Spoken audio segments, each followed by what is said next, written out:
Christmas. Very very Christmas. అందరూ సంతోషంగా ఉన్నారు? ఎంత సంతోషంగా ఉన్నారు? చాలా అంటే ఏది జోష్ కనిపించట్లేదు. చెప్పాలి. Happy happy Christmas. Very very Christmas. నేను అందరికీ వందనాలండి. ప్రభువైన యేసుక్రీస్తు నామములో అందరికీ క్రీస్తు జన్మదిన శుభాకాంక్షలు. ఈరోజు చాలా క్లుప్తంగా మెసేజ్ ఇస్తాను. ఒక 10 minutes అంటే చిన్న స్టోరీ యేసు పుట్టిక గురించి, యేసయ్య ఎలా జన్మించారు అనేది మనం చూద్దాము. లోకాసు వార్త 2వ అధ్యాయం 11వ వచనం. దావీదు పట్టణమందు నేడు రక్షకుడు మీ కొరకు పుట్టి ఉన్నాడు. ఈయన ప్రభువైన క్రీస్తు. దానికి ఇదే మీకు ఆనవాలు.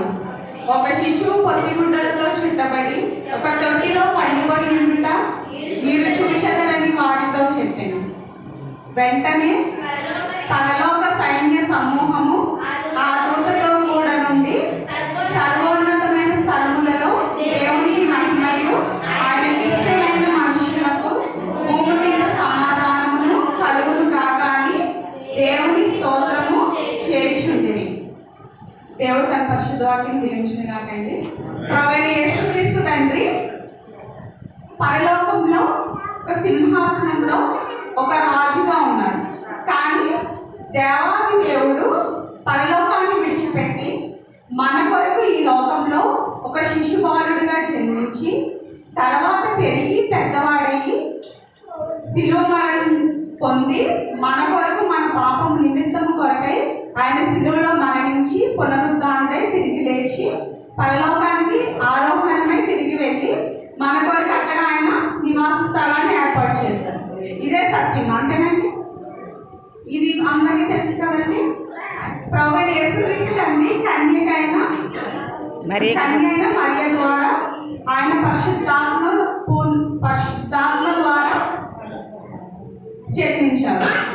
అయితే కన్య అయిన మరియకై ఎవరు చెప్పారండి? ఆవిడ కన్యకైన మరియ గర్భవతి అయి కుమారుని కంటదని ఎవరు చెప్పారండి? దేవదూత గబ్రియేలు దేవదూత. మీలో అందరికీ తెలుసండి. గబ్రియేలు దేవదూత తెలుసండి? తెలియదండి? తెలియదంట. సరే, గబ్రియేలు దేవదూత ఎవరంటే ప్రభువైన యెహోవా తండ్రి యొద్ద ఉండి మన పరలోకంలో ఉన్న దేవునికి మనకి మధ్య ఆయన మధ్యవర్తి అయి ఉండి, ఎవరు? గబ్రియేలు దేవదూత. దేవుడు ఏ సమాచారం అయితే ఈ ప్రజలకి చెప్పాలనుకుంటున్నారో అది ఆ వర్తమానాన్ని గబ్రియేలు దేవదూత ఈ లోకంలో ఉన్న మన కొరకు తీసుకొస్తూ ఉండేవారు. కాబట్టి గబ్రియేలు దేవదూత మరియ గారి దగ్గరికి వచ్చి ప్రత్యక్షమై ఏమని చెప్పారండి? దయాప్రాప్తురాలా నీకు శుభము అంటే శుభవచనమే పలికాడు. శుభవచనం ఏంటంటే నీవు గర్భవతిపై కుమారుని కంటావు, ఆయనకు యేసు అని పేరు పెడతావు. యేసు అని పేరుకి అర్థం ఏంటండి? రక్షకుడు. మీలో ఎంతమందికి యేసయ్య అంటే ఇష్టమండి? యేసయ్య అంటే ఇష్టం ఉన్న వాళ్ళు అందరూ చేతులండి. యేసయ్య అంటే ఇష్టం ఉన్నవాడు. మీ అందరూ యేసయ్యని దేవునిగా స్వీకరిస్తున్నారండి? ఇంకా వేరే ఎవరైనా స్వీకరిస్తున్నారా? మీకు దేవుడు ఎవరై ఉన్నారంటే యేసు ప్రభు వారు మాత్రమే మన దేవుడై ఉన్నారు. ఆయనే లోక రక్షకుడు. ఆయనే మనల్ని రక్షించి ఈ ప్రతి విధమైన పాపం నుండి, ప్రతి విధమైన దోషం నుండి, అపరాధం నుండి మనం రక్షించి ఆయన పరలోక రాజ్యంలో చేర్చుకుంటారు. ఆయనే నిజమైన రక్షకుడు. కాబట్టి మనం అందరం కూడా ఆయన యందు విశ్వాసం నుంచి జీవించాలి. యెషయా గ్రంథము 9వ అధ్యాయం 6వ వచనంలో ఏమనుందండి యేసయ్య గారి గురించి? ఏలయనగా మనకు శిశువు పుట్టెను, మనకు కుమారుడు అనుగ్రహింపబడెను, ఆయన భుజము మీద రాజ్యభారం ఉండును. ఆశ్చర్యకరుడు, ఆలోచనకర్త, బలవంతుడైన దేవుడు, నిత్యుడకు తండ్రి, సమాధానకర్తయగు అధిపతి అని అతనికి పేరు పెట్టబడింది. ఇంకా మీ అందరికీ నేను వాక్యం చెప్పాల్సిన అవసరం లేదనిపిస్తుంది, ఎందుకంటే మీరు చాలా బాగా చెప్తున్నారు ప్రవచనాలన్నీ కూడా.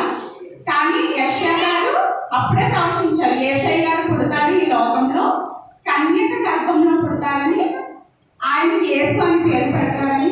కానీ ఆయన ఎవరండి? ప్రవీణ యేసుక్రీస్తు అంటే ఎవరండి? ఆయన భుజం మీద రాజ్యభారం ఉంటుంది. అంటే ఆయన ఎవరండి? రాజు, రాజకుమారుడు ఈ లోకానికి వచ్చి మనందరి కోసం ధీరుడై ఆయన హింస పొంది మన కోసం ఆయన శ్రమపడి సిలువేయబడి మరణించారు. ఇది మీ అందరికీ తెలుసు కదండి. ఆయన వచ్చిన జన్మ కారణం ఏంటండి? మన కొరకై, మన అపరాధముల కొరకై రక్తం చిందించి ఆయన మనందరి పాప పరిహారార్థం నిమిత్తమై ఆయన రక్తాన్ని ప్రోక్షించి ఆయన మన విమోచన కొరకై సిలువలో మరణించారు.